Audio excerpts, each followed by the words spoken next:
मैं हूँ आपकी स्टोरी दीदी और आप देख रहे हैं स्टोरी अनबॉक्सिंग। हेलो दोस्तों, मेवाड़ के शेर और हिंदवा सूरज कहे जाने वाले धरती के वीर सपूत महाराणा प्रताप सिंह सिसोदिया की शौर्य गाथा के 7वें और अंतिम भाग में आपका अभिनंदन है। अब्दुल रहीम खान खाना अजमेर लौट गए। जगन्नाथ कछवाहा भी थक हार कर वापस चला गया।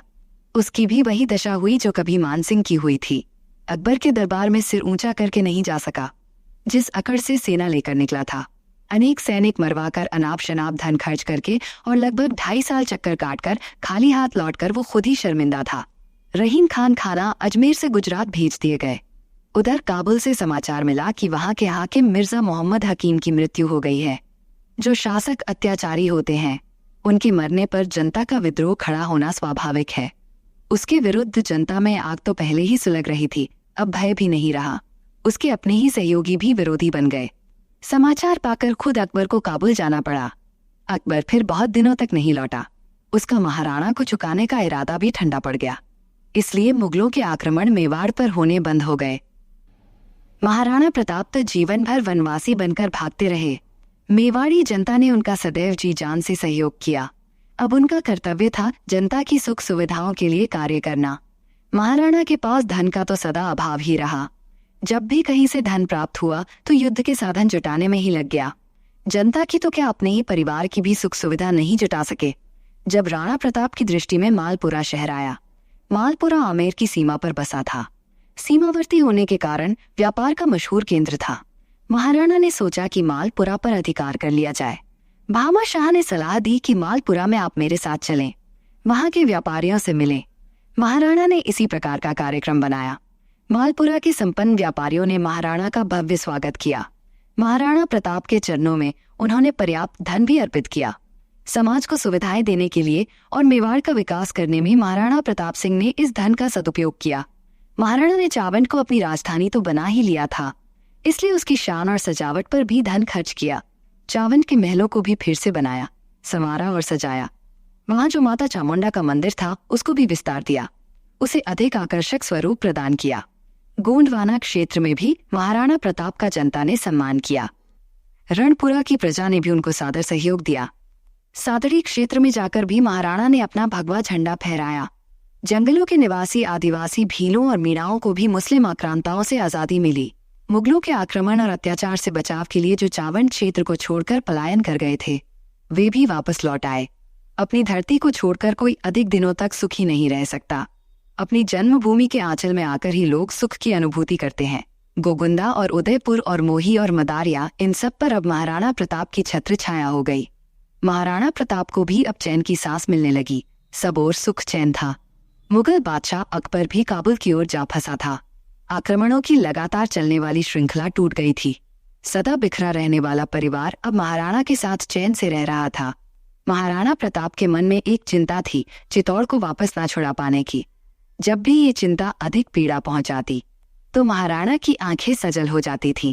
उन्हें चित्तौड़ के जौहर और साका की घटनाएं और अपने पूर्वजों की बलिदान की कहानियां याद आती तो दिल भर आना लाजमी ही था।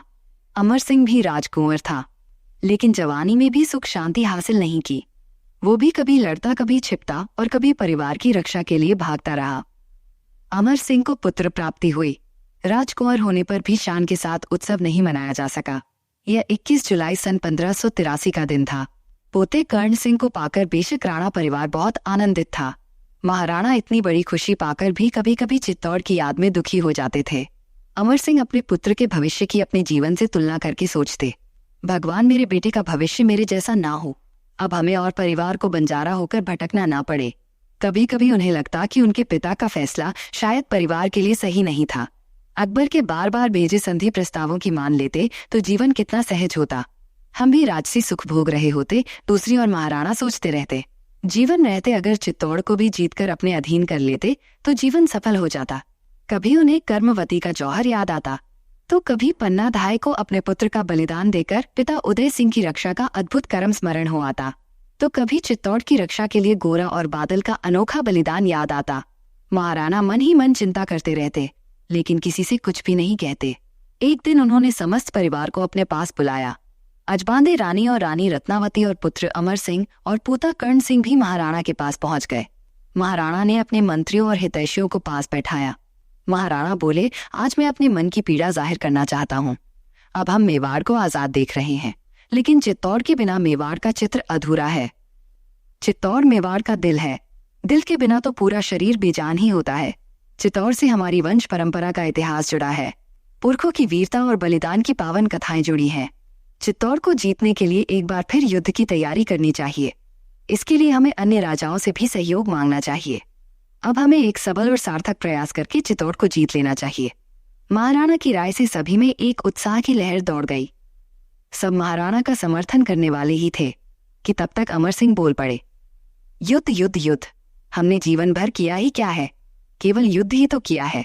न कभी शौक से खाया, न कभी चैन से सोए, न कोई और काम, न ही आराम। हर मौसम में केवल युद्ध। परिणाम कभी अच्छा कभी बुरा, लेकिन फिर भी युद्ध। अब हम दर दर नहीं भटक सकते। परिवार की सुरक्षा और समृद्धि भी जरूरी है। कितने ही युद्ध जीते, कितने हारे और हार कर फिर जीते। ना जाने कितने शत्रु मारे और कितने ही अपने स्वजन मरवा दिए। पाया क्या? मैं कहता हूं कि हम तो संसार में आए ही कष्ट सहने को हैं, लेकिन उन भीलों और मेणाओं और उन राजपूत सैनिकों का क्या दोष है जो इसलिए मारे गए कि उन्होंने हमारा साथ दिया, वे हमारे हितैषी रहे। उन्होंने हमको ही अपनी आन समझा और सुख सरिता में गोते लगाने से वंचित रहे। इन युद्धों का ना हमें लाभ हुआ और न जनता को कोई सुख मिला। मैं भी राणा सांगा और महाराणा कुंभा जैसे वीरों का वंशज हूँ। ना कमजोर हूँ और ना कायर, लेकिन हर चीज की सीमा होती है। दौड़ते भागते भटकते छिपते और लड़ते लड़ते एक युग बीत गया, मिला कुछ नहीं। एक चित्तौड़ के लिए और शक्ति और सुख और शेष जीवन बर्बाद करने से बचें। धन का अभाव कब तक झेलेंगे? बार बार भामा शाहजी और ताराचंद जी ने हमारे लिए धन का प्रबंध किया, लेकिन हमने हर बार सर्वस्व युद्ध में लगा दिया। कभी चैन से अच्छा भोजन भी नसीब नहीं हुआ। बहू बेटियों के लिए गहने जेवर या हाथी घोड़ा या दोनों समय भरपेट भोजन भी उपलब्ध नहीं हो सका। उदयपुर का निर्माण करवाया, लेकिन सुख से महलों में कभी नहीं रह पाए। कभी हारे कभी जीते, लेकिन भाग्य रहे रीते। जिस जनता के हम राजा रहे, उसके सुख साधन के लिए भी क्या कर पाए। खुद भी कष्ट में रहे और उन्हें भी दुख के दिन दिखाए। अमर सिंह चुप हुआ तो महाराणा रो पड़े। महाराणा कुछ भी न कह पाए। जो पीड़ा उनके मन में कहीं गहराई में छिपी थी, अमर सिंह की बातें सुनकर वो आंखों से बह निकली। शायद ऐसी ही कल्पना की अनुभूति को महाकवि जयशंकर प्रसाद ने अनुभव किया और इन पंक्तियों में अभिव्यक्त किया होगा। जो घनीभूत पीड़ा थी मस्तक में स्मृति सी छाई, दुर्दिन में आंसू बनकर वो आज बरसने आई। महाराणा प्रताप बोले, जीवन भर बड़े बड़े कष्ट सहजता से झेल लिए। कष्ट मुझे कष्ट ही नहीं लगे, मैं उन्हें अपना भाग्य मानकर झेल गया। आज अपने ही पुत्र के वचन सुनकर मैं बहुत आहत हुआ हूँ। मेरे 3 छोटे भाई एक एक करके दुश्मन से जा मिले। मित्र और रिश्तेदार भी मतभेद के कारण छोड़ गए, लेकिन आज मैं हार गया। आज मुझे पहली बार ये महसूस हुआ कि मैं अपने परिवार को इतना दुख देता रहा हूँ। अब तक मैं जीवन के विष को पीता रहा, लेकिन आज पचा नहीं पा रहा हूँ।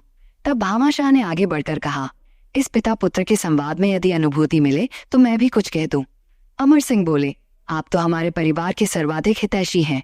आपका कहने का ही नहीं, निर्देश देने का पूरा अधिकार है। आपकी कृपा के बिना तो हम अब तक जीवित भी न रह पाते। अमात्य भामाशाह बोले, महाराणा ने मेवाड़ ही नहीं हिंदुत्व की लाज रखी। मुगलों की विशाल सेना का सामना किया, बंदूक और तोपों के सामने नहीं झुके। बादशाह अकबर की हर कोशिश को नाकाम कर दिया। अगर महाराणा प्रताप भी अकबर के संधि प्रस्ताव को मानकर दरबार में हाथ जोड़कर हाजिरी बजाते तो आज हिंदू का नाम लेने वाला भी कोई नहीं रहता। गुलामी की अपेक्षा स्वाधीन एवं स्वाभिमान की कीमत बहुत ज्यादा है। जहां तक संधि और समझौतों की बात है, ये तो जब चाहे हो सकता है, पर स्वाधीन होकर खड़े रहना बहुत बड़ी बात है। इसका महत्व भविष्य में पता लगेगा। आपको लगता है कि आपने बहुत कुछ खोया है, लेकिन सच तो ये है कि भारत के इतिहास में महाराणा ने आजादी का महत्वपूर्ण अध्याय जोड़ा है। अकबर ने 5 बार अपने योद्धा समझाकर महाराणा को पकड़कर लाने को भेजे। हजारों सैनिक मरवाकर और लाखों रुपए की बर्बादी करके भी वो कामयाब नहीं हुआ। ये हमारी बहुत बड़ी जीत है। महाराणा के पराक्रम से ही आज मेवाड़ सिर उठाकर खड़ा है। महाराणा प्रताप को भारत देश की जनता युगों युगों तक याद करेगी। राणा महाराणा तो आते रहेंगे, लेकिन प्रताप जैसा तेजवान शायद फिर कभी नहीं होगा। जो अकबर की शरण में चले गए, उन्होंने रिश्ते जोड़कर खुद की रक्षा कर ली, लेकिन वे अपने धर्म की रक्षा नहीं कर सके।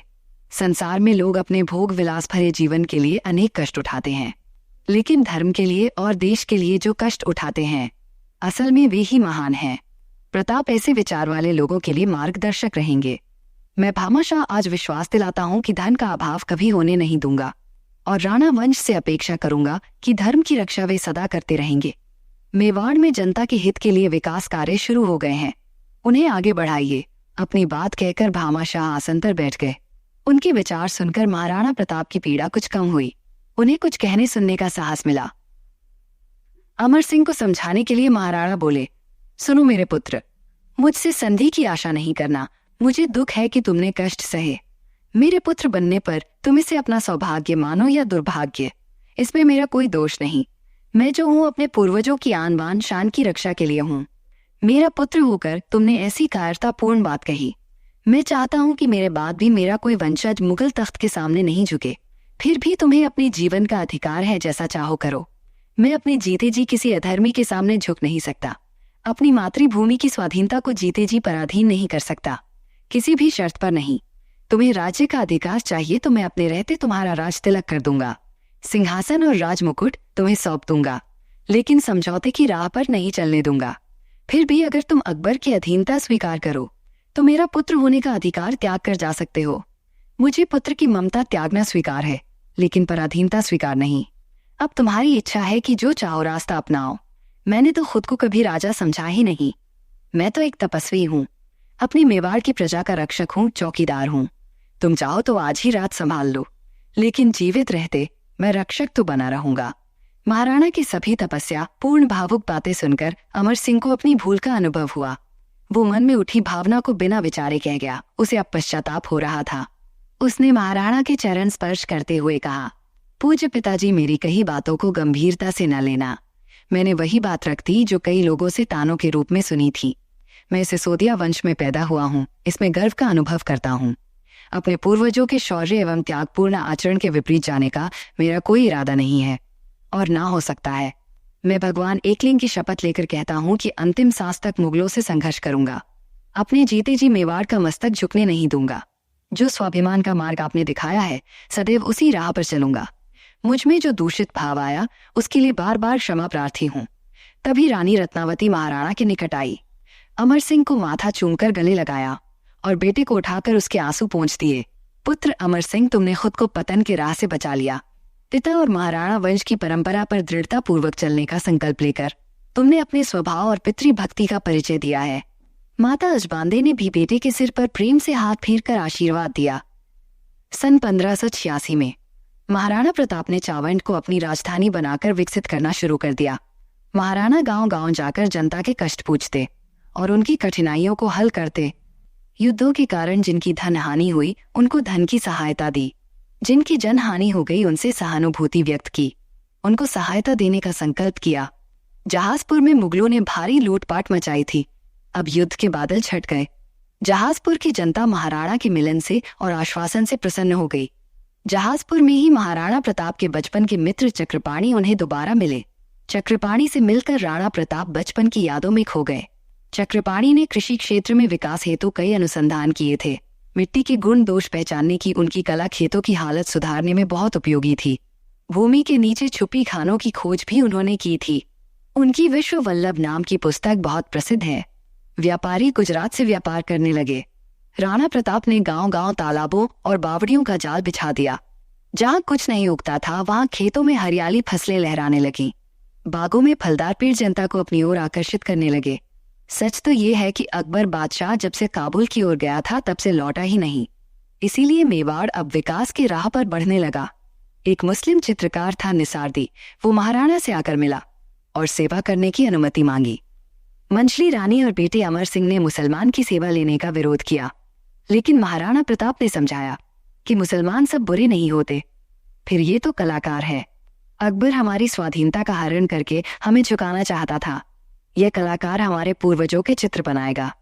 दोनों का विचार और आधार ही अलग है। महाराणा प्रताप ने निसारदी से चित्र बनवाए। राजधानी और बाकी महलों में उसके बनाए चित्र दर्शकों की प्रशंसा प्राप्त करते रहे हैं। महाराणा ने आयुर्वेद का प्रचार किया। जनता को स्वस्थ बनाने के लिए औषधियों का निर्माण और वितरण की व्यवस्था बनाई। सबसे अहम निर्णय ये कि गौवध पर प्रतिबंध लगा दिया। गौ दुग्ध उत्पादन और बैलों से खेती को विकसित किया। वदराबा गांव में हरिहर मंदिर का निर्माण कराया, जो एक महान तीर्थ बन गया। चावन में माता चामुंडा का मंदिर भी और आकर्षक बना दिया। पंडित चक्रपाणी के सहयोग से शिक्षा प्रसार केंद्र भी स्थापित किया। झालोड़ में बांध बनाकर खेतों में पानी पहुंचाने की व्यवस्था कराई। चक्रपाणी महाराज ने मुहूर्त मणिमाला नामक पुस्तक लिखकर भवन निर्माण आदि शुभ अशुभ मुहूर्त की जनसाधारण को जानकारी दी। न्याय व्यवस्था भी विश्वसनीय और पारदर्शी बनाई गई। जावर क्षेत्र में जस्ते की खान की खोज की गई। पाल मठारा में लोहे के भंडार मिले। महाराणा प्रताप का मेवाड़ एक विकसित, सुविधा संपन्न और सुखी राज्य बन गया। जैन धर्म का प्रचार प्रसार भी खूब हुआ। भामा शाह और ताराचंद भी जैन मतावलंबी थे, जिन्होंने पग पग पर मेवाड़पति की सहायता की। आचार्य हरि विजय सूरी ने प्रवचनों से जनता में शांति अहिंसा का भरपूर प्रचार किया। महाराणा प्रताप राजा होकर भी एक तपस्वी, योगी और सन्यासी ही थे। धर्मात्मा और देशभक्त महाराणा भगवान लिंगेश्वर के मंदिर में भी नित्य दर्शन किया करते। एक बार फरीद खान नाम का मुसलमान भेष बदलकर महाराणा की हत्या करने के इरादे से आया, पकड़ा गया, लेकिन क्षमा याचना करने पर उसे क्षमा कर दिया। इस तरह महाराणा प्रताप सचमुच महान थे। इतिहासकारों ने इस्लामी दबाव में अकबर को महान बना दिया। महाराणा तनमन और चारित्रिक गुणों से महान इंसान थे। षड्यंत्रों से उनके व्यक्तित्व को दबाया या छिपाया नहीं जा सकता। अब्दुल रहीम खान खाना ने तो पत्र लिखकर महाराणा की महानता को सिद्ध कर दिया था। उन्होंने मीराबाई की समाधि बनवाई और उनके गीतों को प्रचारित करवाया। हल्दी घाटी को भी तीर्थ समान सम्मानित किया। देवली के स्वामी राम सिंह को वे गुरु के नाते सम्मान देते रहे। अंग्रेजी इतिहासकार झूठा प्रचार भले ही करें, लेकिन महाराणा पूरे भारत के हिंदू समाज की श्रद्धा के पात्र है। वामपंथी इतिहासकार अकबर को महान सिद्ध करते हैं। उनका कथन है कि अकबर पंथ निरपेक्ष था, हिंदू मुसलमान में समानता से व्यवहार करता था, लेकिन ये भ्रम है। उसने चित्तौड़गढ़ को जीता तो 14,000 रानियों और अन्य नारियों ने जौहर कर लिया। वीर राजपूत लड़कर बलिदान हो गए। फिर भी अकबर ने गढ़ में बचे बूढ़ों और बच्चों का नृशंस संहार किया। उनकी संख्या लगभग 30,000 थी। ऐसा इंसान क्या महान कहलाने लायक है। उदयपुर को जीता तो उसका नाम मोहम्मदाबाद रख दिया। हल्दी घाटी में युद्ध के लिए हिंदू सेना को आगे रखा ताकि दोनों ओर से कोई भी मरे तो सिर्फ हिंदू ही मरे। अल-बदायूनी ने आसिफ खां से समान वेश के कारण शत्रु मित्र की दुविधा बताई, तो आसिफ खां ने कहा, लगातार तीर चलाते रहें, जो भी मरेगा काफिर ही मरेगा। क्या ऐसा विचार रखने वाले को महान कह सकते हैं। सन 1597 की जनवरी हवा में गहरी ठंडक लाई। उस दिन महाराणा नित्य कर्म से निवृत्त होकर गौशाला पहुंचे। गायों का पूजन वंदन किया। लौटकर आए तो मन में शिकार खेलने हेतु जाने का विचार आया। उन्होंने अनुकूल वस्त्र पहने और जंगल की ओर चल दिए। अजबांदे रानी ने भी इच्छा जताई कि बहुत दिन हो गए हैं सैर नहीं की। वो भी साथ चलने को तैयार हो गई। तभी छोटी रानी रत्नावती आई और बोली, महाराणा जी, युद्धों से छुटकारा मिला है, हम शांति से रह रहे हैं। जीवों पर दया करनी चाहिए। आप जीव हत्या करने जंगल जा रहे हैं। महाराणा ने समझाया कि आखेट राजाओं का शौक है, परंपरा से राजवंशों में चला आ रहा है। ये जरूरी नहीं कि हम मांसाहारी ही हों। हम निरीह प्राणी को ना मारें, बल्कि मांसाहारी बाघ और चीते आदि को मारें। रानी ने जैन संत हेमरतन सूरी जी के उपदेश याद करवाए। राजा का उत्साह ठंडा पड़ गया। उन्होंने कहा कि किसी निरीह जीव को नहीं मारेंगे। चाहे तो आप भी साथ चलें, शिकार के बहाने सैर हो जाएगी। रानी रत्ना ने साथ जाने का अनुरोध स्वीकार नहीं किया, लेकिन बड़ी रानी अजबांदे साथ चलने को तैयार हो गई। महाराणा प्रताप और महारानी अजबांदे अपने महल से आखेट के लिए निकले तो उनके स्वागत के लिए जनता द्वार पर तैयार थी। कुछ घुड़सवार साथ चलने के लिए भी आगे आ गए। महाराणा को प्रजा का इस प्रकार उत्साहपूर्वक साथ देना बहुत अच्छा लगा। सबको विनम्रता से कहा, मेरे प्रिय साथियों, मैंने कभी खुद को राजा नहीं समझा। मैं सदा से आप लोगों का रक्षक रहा, हितैषी रहा, जंगल जंगल घूमा, लेकिन आखेट के लिए नहीं, बल्कि आपकी और आपके परिवारों की रक्षा के लिए। आज मन में इस बहाने फिर जंगल में घूमने की इच्छा पैदा हुई। इतने सज्जन समर्थन में आ गए, मैं आप सबके प्रति आभारी हूँ। आशा करता हूँ सुख दुख की हर घड़ी में आप सब इसी प्रकार साथ खड़े होंगे। आज पहली बार मैं खुद को भाग्यशाली और प्रसन्न अनुभव कर रहा हूँ।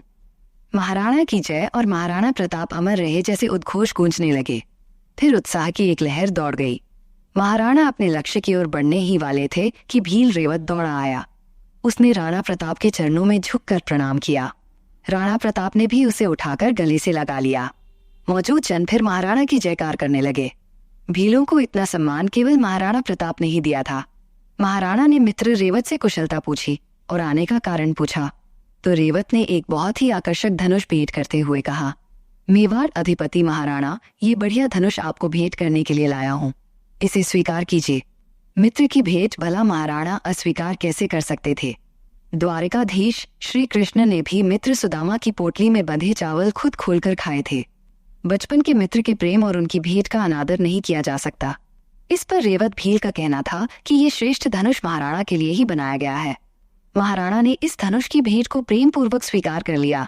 आखेट पर जाते समय धनुष की भेंट सभी के मन को ये अवसर भाया। रानी यशबांदे भी खुश हुई। रानी ने भी रेवत को भेंट के लिए धन्यवाद दिया। महाराणा ने नए धनुष की प्रत्यंचा चढ़ाने का विचार किया। धनुष को साधा और डोरी को कान तक खींचने की कोशिश की। महाराणा तो भाला और तलवार के अभ्यासी थे, धनुष के अभ्यासी नहीं थे। फिर धनुष भी बिल्कुल नया था। राणा ने डोरी बांधी और शक्ति लगाकर खींची। धनुष नया था, कठोर भी। ज्यादा जोर लगाते ही महाराणा की पीठ में भारी वेदना हुई। महाराणा की चीख निकल गई। वे धरती पर गिर पड़े। रानी यजबांदे भी चीखी।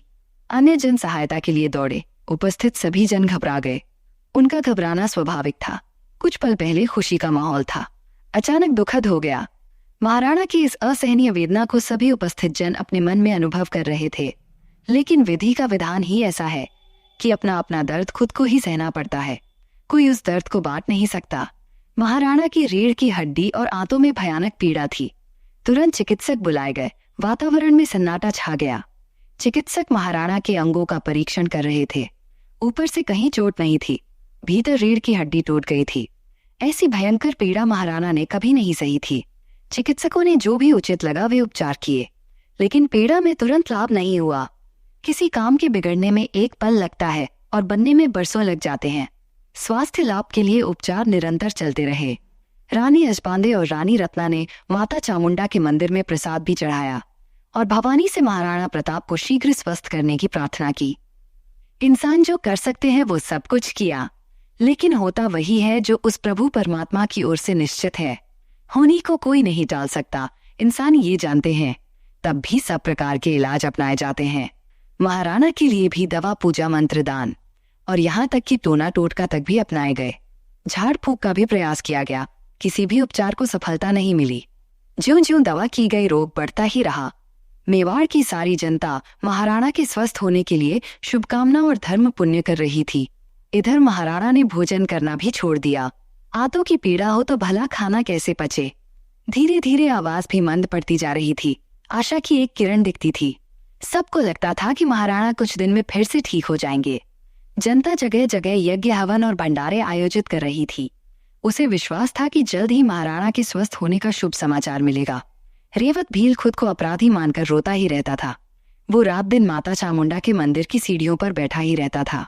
उसके मन से यही प्रार्थना निकलती, हे मातेश्वरी चामुंडा, महाराणा की रक्षा करो। मैं लाख भला चाहूं, पर जनता तो मुझे हत्यारा ही मानेगी। किस अशुभ घड़ी में महाराणा के लिए मैंने ये धनुष तैयार किया जो उन्हें भयानक रोगी बना गया। वो बार बार कानों को हाथ लगाता और धरती पर सिर झुकाकर क्षमा मांगता। महाराणा प्रताप को जब रेवत भील का ये हाल मालूम हुआ तो उन्होंने अपने पास बुलवाकर उसे ढांढस दिया। प्यारे मित्र, तुम क्यों इस तरह खुद को अपराधी मान रहे हो? इसमें तुम्हारा बिल्कुल भी दोष नहीं है। इंसान धरती पर जब जन्म लेता है तभी भगवान उसकी मृत्यु का कारण भी निश्चित कर देता है। उससे पहले कोई उसे मार नहीं सकता, और जो निर्धारित समय आ जाए तो उसके बाद वो जीवित रह नहीं सकता। मिले हुए सांस न तो घट सकते हैं और न बढ़ ही सकते हैं। ईश्वर के अलावा इस रहस्य को कोई नहीं जान सकता। परमात्मा ने यश, अपयश, लाभ, हानि और जीवन मरण का खाता अपने पास ही रखा है। इसलिए मित्र, तुम चिंता ना करो। जब तक ये घड़ी नहीं आती मैं जीवित रहूंगा। पिताश्री की सेवा अमर सिंह पूरी श्रद्धा और निष्ठा से कर रहा था। वैद्य जी जो भी दवाई या जड़ी बूटी मंगवाते वो स्वयं लाता या मंगवा कर देता। हर प्रकार से दोनों रानियां भी दिन रात महाराणा की सेवा में लगी रहती। रानियां राणा की सेहत के लिए आए दिन निर्धनों एवं साधुओं को दान देती रहती। न जाने किसकी दुआ लग जाए, किसी के आशीर्वाद से महाराणा को फिर जीवन मिल जाए। लेकिन चाहने या सोचने से कुछ नहीं होता। होता तो वही है जो ईश्वर करता है। एक दिन सवेरे ही महाराणा की पीड़ा भयानक रूप से बढ़ गई। हवा में ठिठुरन बढ़ी। राणा प्रताप की सांसें लंबी हो गई। घरघराहट बढ़ गई। बोलने की कोशिश करने पर भी कुछ कहने की शक्ति नहीं रही। बड़ी मुश्किल से मंद स्वर में महाराणा बोले, रानी यजमानदे, अब समय पूरा हो चुका, मेरी सांसें रुकने वाली है। ध्यान रहे मेरे मरने के बाद सती प्रथा न अपनाए। मेरे शव के साथ कोई महिला श्मशान तक न जाए। मेवाड़ ने बहुत जौहर कर लिए, अब भविष्य में कोई जौहर न करे। मेरी मृत्यु विधि का विधान है, इसलिए किसी पर दोष न मढ़ा जाए। मेरे जीवन की बातें अब बुझना चाहती है। अमर सिंह को शीघ्र बुलाओ। रानी ने उसी पल अमर सिंह को बुलवाया। ये आया और हाथ जोड़कर सामने खड़ा हो गया। चरण स्पर्श करके बोला, पिताजी आदेश करें, मैं आपके हर शब्द का पालन करूंगा। महाराणा ने बोलने का प्रयास किया, लेकिन कुछ भी कह नहीं पाए। बहुत देर में होठों से बस इतनी ही आवाज निकली, अमर सिंह, और दृष्टि अमर सिंह की ओर देखते देखते पथरा गई। नेत्र खुले के खुले रह गए। अमर सिंह अब भी इसी उम्मीद से देखता रहा कि शायद कुछ कहेंगे। फिर वो खुद बोला, महाराणा जी, मुझसे जो अपराध हुए हों उन्हें क्षमा करें। मन में जरा भी संशय न लेकर आए। मैं पुरखों के गौरव को बनाए रखूंगा। आपका विश्वास टूटने नहीं दूंगा। जीते जी मेवाड़ को गुलाम नहीं होने दूंगा। हिंदू धर्म की रक्षा के लिए सर्वस्व बलिदान करने में बिल्कुल नहीं झिझकूंगा। अपने जीते जी साम्राज्य की जी जान से रक्षा करूंगा। चित्तौड़ को वापस लेने का प्रयत्न करता रहूंगा। किसी भाई बहन को नाराज नहीं करूंगा। शिकायत का मौका नहीं दूंगा। दोनों माताओं की सेवा करता रहूंगा। लेकिन आप कुछ तो बोलो। अमर सिंह उनके चरणों में झुके, लेकिन महाराणा तो पहले ही जा चुके थे। मुख और नयन खुले ही रह गए। सांसें रुक गई। रानी रत्ना ने गंगा जल लाकर खुले मुख में डाला और हाथ से नेत्र बंद कर दिए। उस दिन बुधवार था। 19 जनवरी सन 1597 की तारीख थी। महलों में चीख पुकार मच गई। सभी दहाड़े मारकर रो रहे थे। चावन शहर में सब और रुदन मचा हुआ था। सब और आंसू ही आंसू बह रहे थे। कोई जोर से तो कोई धीरे से, लेकिन रो सब रहे थे। फिर रानी रत्नावती बोली, महाराणा जी ने अपना जीवन देश के लिए, धर्म के लिए जिया है। उनके अंतिम संस्कार की व्यवस्था करें। राणा जी देव पुरुष थे, अपना कार्य करके चले गए। जो कार्य हमारे लिए छोड़ गए उसको पूरा करना है। आओ हम सब उन देव पुरुष को प्रणाम करें। उचित रीति से महाराणा के शव को सम्मान पूर्वक सारी जनता ने श्रद्धांजलि के साथ अंतिम विदाई दी। केसरिया ध्वज में महाराणा महाप्रयाण कर गए। जिसने शरीर धारण किया है, जाते तो सभी हैं।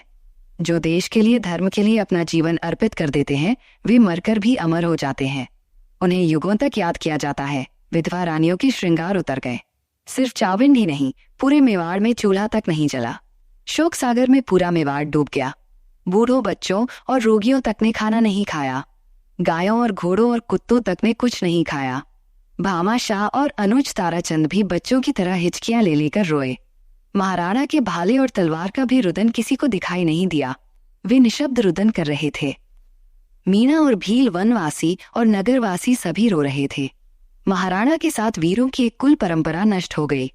राजा हमीर सिंह और राणा लाखा और राणा मोकल और महाराणा कुंभल नहीं रहे। बप्पा रावल और राणा सांगा और उदप सिंह कोई नहीं रहा। यश ही रह जाता है। शरीर किसी का भी नहीं रहता। महाराणा प्रताप का भी नहीं रहा। शरीर का अंतिम संस्कार करने के लिए अपार जनता की जय जयकार ध्वनि के साथ चावन के पास ही बैडोली गांव के शमशान में ले जाया गया। गांव के निकट ही नदी बह रही थी। नदी तट पर चंदन की चिता सजाकर अमर सिंह ने अपने हाथ से पिता को मुखाग्नि दी। आत्मा परमात्मा से मिल गई। शरीर पंच तत्वों में विलीन हो गया और यश सारे भारत में फैल गया। 500 वर्ष के लंबे अंतराल के बाद भी भारत के कोने कोने में उस महान देशभक्त की महिमा और कीर्ति अपनी चमक बनाए हुए है। हिंदू धर्म की और जन्मभूमि की रक्षा के लिए प्रताप ने बड़े कष्ट उठाए, लेकिन स्वाधीनता का पथ नहीं छोड़ा। आने वाली पीढ़ियों के लिए महाराणा ने एक आदर्श देशभक्ति का मार्ग दिखाया। मैं उनकी शौर्य गाथा पूरी करने से पहले तन मन से महाराणा को प्रणाम करती हूँ।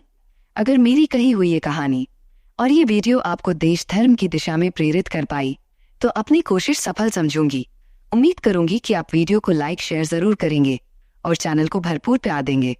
मैं हूं आपकी स्टोरी दीदी और आप देख रहे हैं स्टोरी अनबॉक्सिंग। ये है आपका अपना स्टोरी चैनल।